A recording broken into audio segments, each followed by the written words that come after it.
chairman of the Make America Healthy Again caucus. Sir, welcome. Thanks for coming on. All right, we're talking about where COVID originated from now in 2025.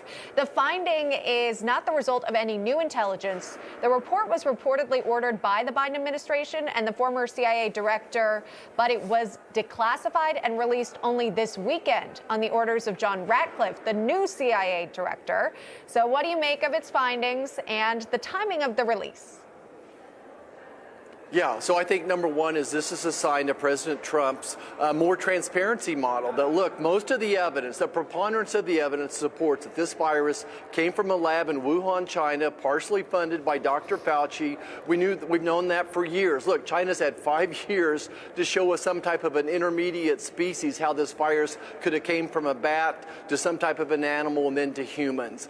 We've known from day one that this was very suspicious. North Carolina laboratory developed this protein spike that Dr. Xi took with her to China. So I think, again, this is just transparency. Promises made, promises kept. President Trump has promised that he would make everything more transparent. Here's John Ratcliffe implementing that plan. Yeah, again, putting that out, saying the CIA, saying that the lab leak theory is the most plausible now. It likely originated from a leak at a lab in Wuhan, China. They say it with low confidence, but you have to remember it's low confidence because they don't have enough information, because the Chinese did not, the CCP didn't allow the U.S. to get in there, did not allow the CDC to get in there to that laboratory when it was needed most to get the information needed to concur that it 100% originated at that lab, though. This is where we are now.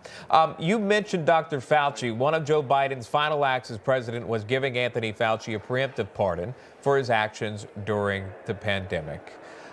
Just your thoughts here.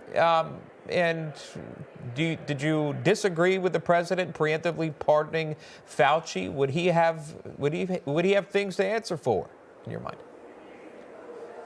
Yeah, I think your point is well taken, that here he pardoned him from crimes he hasn't even been charged with. So once again, what are they hiding? Of course, he did this with the entire Biden cartel as well. He pardoned them from future charges, which is just unheard of. Again, what is he hiding? Again, I think there's going to be a preponderance of evidence coming out showing that Dr. Fauci is partially responsible for the 1 million Americans that died due to COVID, that he funded the research to develop this COVID virus, and it was then accidentally leaked from a lab in Wuhan, China. It's a horrible setting for the president to do this. Yeah. Precedent would be the right word. Sure, absolutely. There had been concerns that Donald Trump in his first term would do preemptive pardons on his way out. He didn't do it. And now look, President Biden did that in some of his final moves. We'll wait and see if any of these officials face state charges. Perhaps there are Kansans who are frustrated with how COVID was carried out and the guidance that we received from the federal government. We'll have to wait.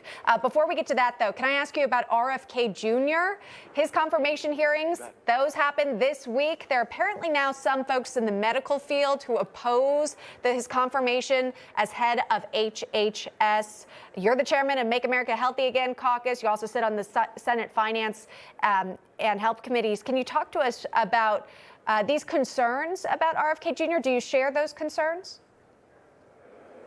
Yeah, so I don't agree with RFK on everything, but I fully support him. I think he's absolutely going to be a game changer. I think there's a groundswell of people, of Americans, support RFK Jr. as well. And we need those people to reach out to their senators this week. As RFK Jr. goes in nomination hearings, he actually has 2 hearings going forward. So we need folks to reach out and say, this is why we support him. Look, RFK Jr. is going to execute the president's agenda. There's some things in the past that RFK and I disagree with, but he's going to put those beside him and focus on making America healthy again. And that's what President Trump's goal is here. 60% of Americans have some type of a chronic disease, and mostly that's determined by what they eat and the toxins they're exposed to. So I'm just looking forward to working with RFK Jr. Again, he's going to be a game changer and is going to give us an opportunity to address some of these challenges. He's going to do a great job.